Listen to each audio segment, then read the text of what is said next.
Virtuosity Network presents Math Mommy! Hey everybody, this is Math Mommy presenting to you 8th grade algebra. I know, math has always been a good subject for me. I'm a mom of 2 kids and I also have an AA degree. So that's how I can teach or lend a hand, should I say, as far as tutoring in 8th grade math. So first I want to start off by telling you guys what it is that you guys will need, because we will start off by taking notes and then we'll go ahead and dig on deep into the lesson. The better notes you take, I feel, the better you'll be able to grasp this concept. It is a little in-depth, but any questions that you may have, if you're struggling, you're more than welcome to put those in the comment section. You're more than welcome, like I should say. I actually would want you to, if you like your lesson, go ahead and subscribe below and go ahead and hit the notification bell so that you can get all notifications of tutorials and other things that we may have on our channel. So stay tuned. I'll be letting Lamaria introduce to you what it is that you need. Hi, I'm Lamaria, and I will be telling you things that you might need during this lesson. Number 1, you might need 2 sharpened pencils, 1 eraser, 1 scientific calculator, and multiple sheets of notebook paper or scratch paper. I hope that you guys enjoy this lesson. Thank you. All right, I'm back. Now, go ahead and get ready, like I said, to take good notes. Again, being neat and having great notes is a great way to succeed through the 8th grade math. I know it's very, very hard, guys, but you're almost done. Stick with it, and I promise it'll be better later. You won't have to do it when you go to work or anything, but you'll get through high school and college, and then you'll be whoever it is that you want to be, because I know how important that is. So we'll go ahead and start with what I said before. We'll take notes, and I'll let you know again what you need. You need your pencils. Make sure they're sharpened so you don't have to get up or anything during the lesson. Go ahead and have your note or scratch paper ready and your scientific calculator. Those things I know for sure you will need. Again, it's all about just note taking, and if you have any questions, go ahead again and leave them in the comment section. All right, now we're gonna go ahead and start with our notes. First thing I want you guys to write is the title, and that is Laws of Exponents. That way you're very neat and you're very ready for the next part of the session. Not only that, you'll be able to find your notes later. And so once you go ahead and label the top of your sheet that, I want the next thing that you put on your paper is exponents. Now, not everyone knows what an exponent is. If you do, this is review for most of you. If you don't, an exponent just consists of a base. I use X because X is the worldwide variable for unknown. However, your teacher or instructor may use other variables. More than likely, X will be the unknown variable, or it'll have a number there. Now, an exponent will always have a power. At the top of either your letter or your number, you'll always have a power. That means X to the power of 4 or X to the power of 5. Whatever that is, it means base to the power of exponent. That's exactly what it means. So write it just like that. Make sure you got your base pointing towards your coefficient, which can be, like I said, a variable or a number, and make sure that your power is at the top so that it's very different. Now, I want to tell you about exponents and how they can be used. You'll either see them expressed that way, or you'll see them multiplied by each other, or you'll see them divided by each other. And so I want to tell you what to do in those instances. if you see powers multiplied by each other. So that means if you see an example that looks like this, you'll have a base and a power times, because that's your multiplication symbol, a base and a power. You always want to make sure you first multiply your bases and then you add your exponents like I've shown you there. You multiply your bases because of your multiplication sign, and you add your exponents, as you can see there. X to the 4 multiplied by x to the 2nd equals x to the 6th. So anytime you have multiplication and you see it in this form, you add your powers. Now you can also see it divided by each other, and it will look like this.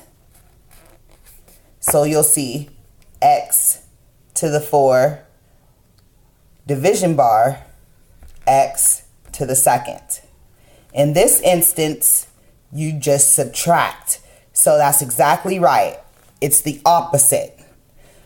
You just subtract because you opposite of multiplication, which is division. So you opposite of addition, which is subtraction. So I'll explain it again. X to the 4th divided by x to the 2nd would equal x to the 2nd. Because in this case, you would divide your base, subtract your power.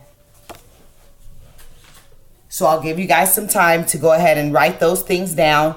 If you have to go back, re-listen so that you can rewrite, you're more than welcome to. But I'll give you, say, a couple minutes to go ahead and write that stuff down. All right, guys, I'm back. Now we'll go ahead and explain the last two laws of exponents, and then I'll show you a few examples. Okay, so the next example that I'm going to show you is considered power of a product. In this case, basically, you'll just have two coefficients inside of parentheses along with an actual exponent. So it'll look like this. So you see the two coefficients inside of the parentheses, and your exponent will be outside of the parenthesis, but in its place where it normally is. That would equal x to the 4, y to the 4. And the reason that is because this is really saying x to the 4th times y to the 4th. And all you do in this case, whenever there is a number inside and this outside, you distribute this number in and multiply it. So this really means x to the 1 times y to the 1. So that's why it's x to the 4 times y to the 4. All you do, it's very simple. Just distribute it to each number, break it down like that. If you see anything like this. Now, if you see something a little different, it'll look like this.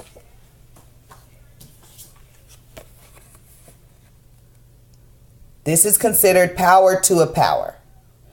So in this case, where you see a power on the inside, it still distributes to the inside. However, you multiply the power this time, just like the distribution property, like the distributive property, excuse me. You would distribute it by multiplying inside. So this would be now x to the 16th. In the other example, it would be x to the 16th, y to the 16th, because it still distributes in to every variable. So that is very similar to the last one that we just did. Now, that is pretty much all of our lesson. You guys were great. I really enjoyed it. Now I'm going to show you guys some examples. The first example I'm going to start with is the power of a product example. This example is here for us. 3x to the second, in parentheses, to the power of 3 times 4x to the fifth to the power of 2. And so I'm going to go ahead and give you guys some time to write this down. And I want you guys to work it out on your own, and I'll be back to explain my workout. All right, guys, now I'm back. Now, this is what your equation should look like.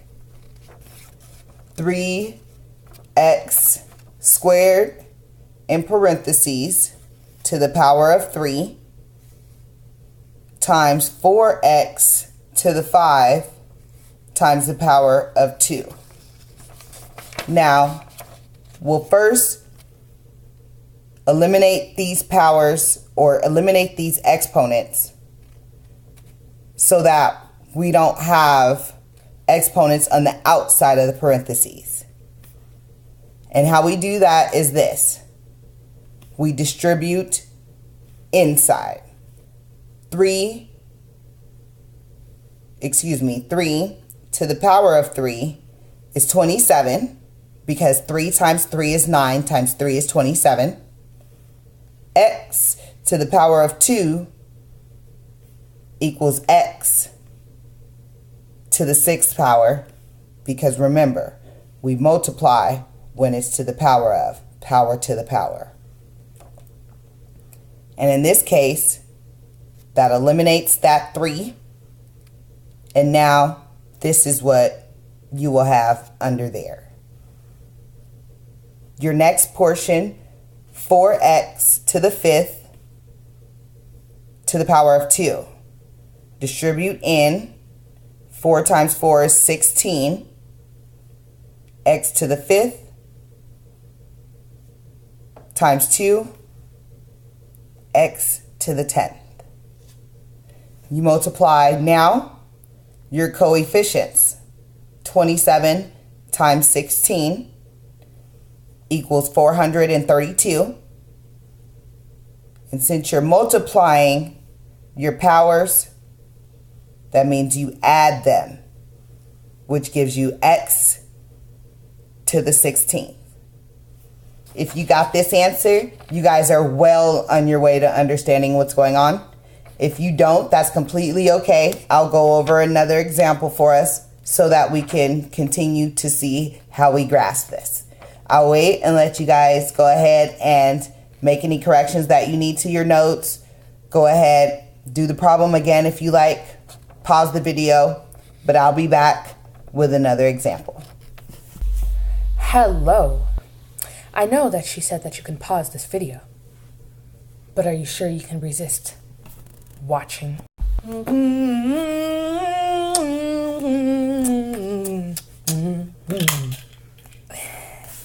This is the intermission video.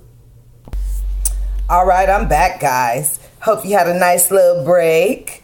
All right, now I went ahead and started the next problem. What I want you to write down on your page is -4 y to the 5th, w to the 2nd. Put that all in parentheses to the 2nd power. Then I want you to write 2y to the 4th in parentheses and write a power of 3 on the outside of those parentheses. So it should read -4y times, -4y to the 5th times w squared all to the second power times 2y to the fourth power all to the third power. And that's exactly how it should look. I'll give you a couple seconds, write that down. Now next we'll go to the next line. The first step we'll do, like I said before, remove the exponents on the outside of the parentheses to break it down. -4 to the second power, so negative times a negative is a positive, so that gives us positive 16 down here. Y to the fifth will give us y to the 10th. W to the second will give us w to the fourth. 2 to the third power will give us 8. Y to the fourth power to the third power will give us y 12. Now all we do is combine like terms, and we'll start with multiplying the coefficients. 16 times 8, which gives us 128. Y to the 10th times y to the 12th will give us y to the 22nd, because we add when we multiply. See that? With w to the fourth left there. And that is our answer for that. If you got 128 y to the 22nd, w to the fourth, you're doing an amazing job. Again, if you have any questions or if you need any help, feel free to let me know in the comments below. I will do my best to help everyone who asks. And I'll go ahead and prepare for the next equation. All right, Math Mommy here, guys. We're almost done. Thank you guys so much for your patience. You guys are doing so great this year, 8th graders. And again, this is the 8th grade curriculum at Evergreen Middle School in Everett, Washington. And so this next equation is rather long, so I will go ahead and break it down for you a little bit more exclusive at the end, but I'll show you exactly what I mean. So, excuse me, I want to block the answers, so I'm going to use something. All right, here we go. Now this is what your equation should look like. -2y squared in parentheses times -3xy cubed to the second power. So make sure you put those parentheses and put that to the second power there. Times 5x to the sixth squared. So it should read -2y squared times -3x times y to the fourth all squared, 5x to the sixth in parentheses squared. And so I'll give you some time to work that out. Go ahead and try and see if you can figure it out. Don't let the double variables fool you. You only combine like terms with like terms, so y's go with y's, x's go with x's. They are not they're not together just because they're together here.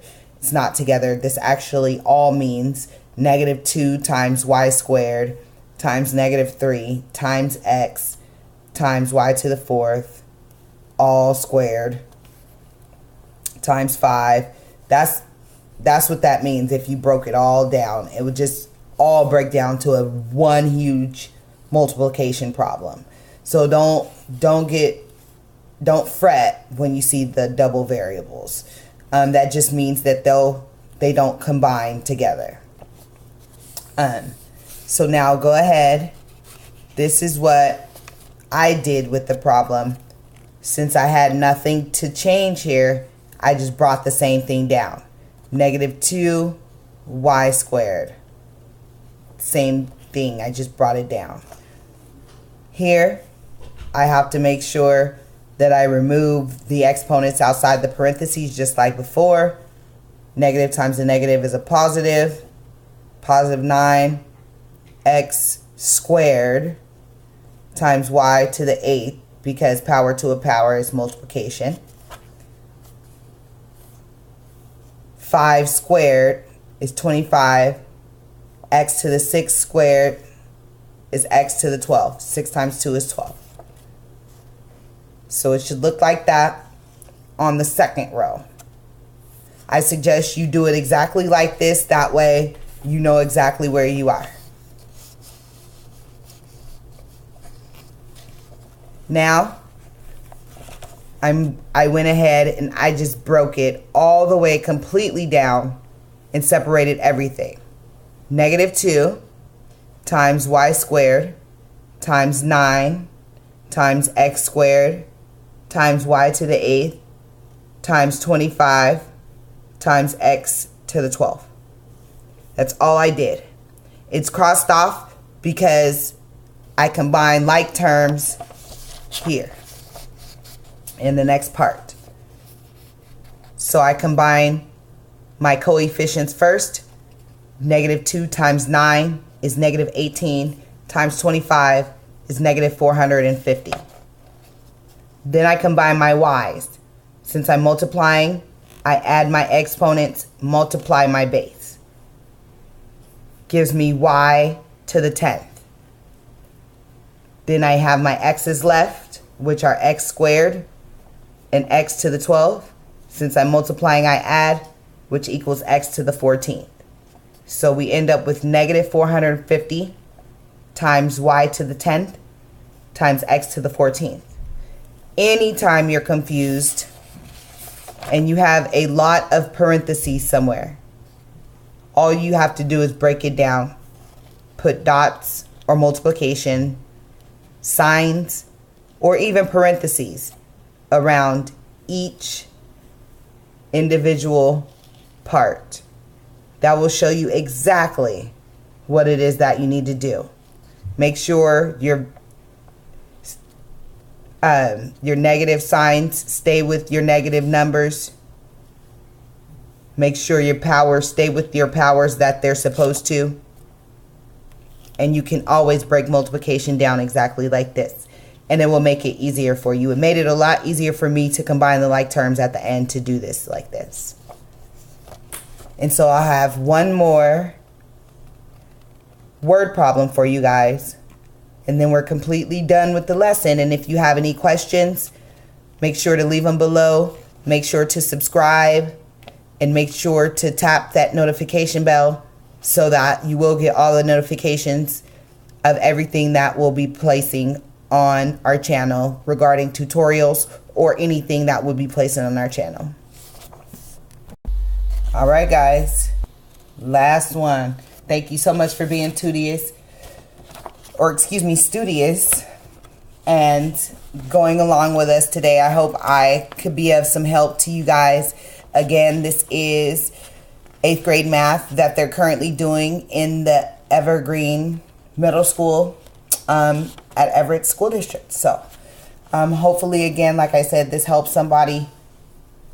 And if you have any questions or if you have any recommendations about what it is I should tutor on, feel free to leave those comments below and subscribe. Now, first, we're going to go ahead and, like I said, we're going to start with a word problem. What I want you to write down on your paper, I don't know if every school does this, but I know they have a form of this at Evergreen Middle School, which my daughter attends. But I want you to write unknown, variable, equation, solve, and check. And your unknown, that'll be the question that we're trying to figure out for the word problem. The variable, it just is what it is. What variable you're going to use to represent your unknown. Your equation is the equation that you write in order to find what it is that we're trying to find. And then your solve is where you'll rewrite the equation with the actual numbers in the equation that you're going to be using to solve for. And then you check your answer here with the original equation. And it should work. So in this instance, we'll also be asking about area. So you'll also want to draw a picture. This one will be about the area of a rectangle. So you'll want to draw a picture so that you're able to really see what it is that you're going to put into an equation. It makes things a lot simpler. So go ahead and do that. And then I'm going to read the equation to you. The equation is the length of a triangle is 5 times its width. If its width is x to the 3rd units, what is the area? So in our unknown, I want you guys to go ahead and write, what is the area? Or write area. For the variable, you can use any variable you want. I suggest use one that's associated with the unknown, what you're trying to find. So I'm going to use A, but you can use X, anything you want. Now remember, don't use L and W though, because that equals length and width. So you don't want to use those. It will confuse you. I'll read the equation again so that we can figure out how our equation is actually going to be set up. Now, the length of a rectangle, L, equals 5 times its width. So length equals 5 times W. So it should look exactly like this, because that's exactly what it says. L, length of a rectangle, is equal to 5 times its width, which is W. Then it tells us what the width actually is. It goes on to say that if its width is x cubed, so we write down W equals x cubed. Right under there. Exactly how that is. I know my handwriting is a little messy because I'm writing upside down. However, that's what you want it to look like. W equals x cubed.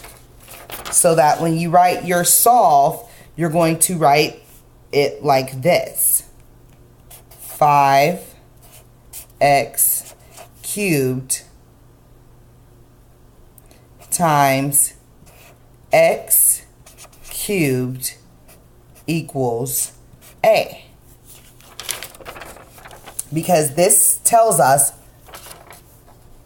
5 times the width, 5x to the 3rd, times x to the 3rd equals A. Because this whole situation right here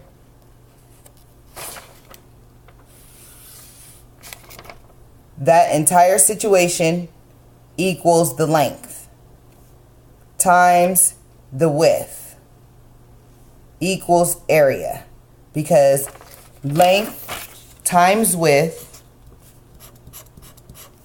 equals area.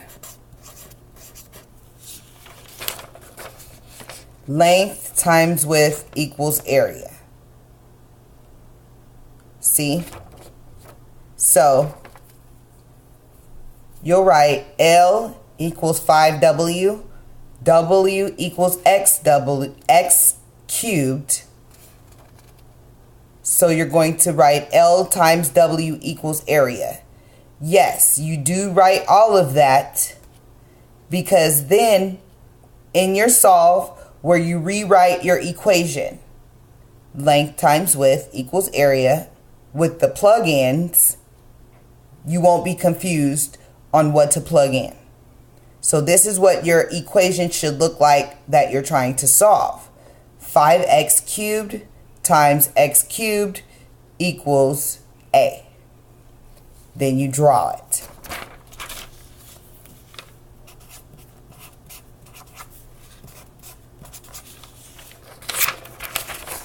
See here how I drew that? 5x cubed, x cubed. Length times width. Length times width equals a. So when we multiply these, we end up with 5x to the 6th. Because x to the 3rd times x to the 3rd equals x to the 6th. The 5 still is there. 5x to the 6th equals area.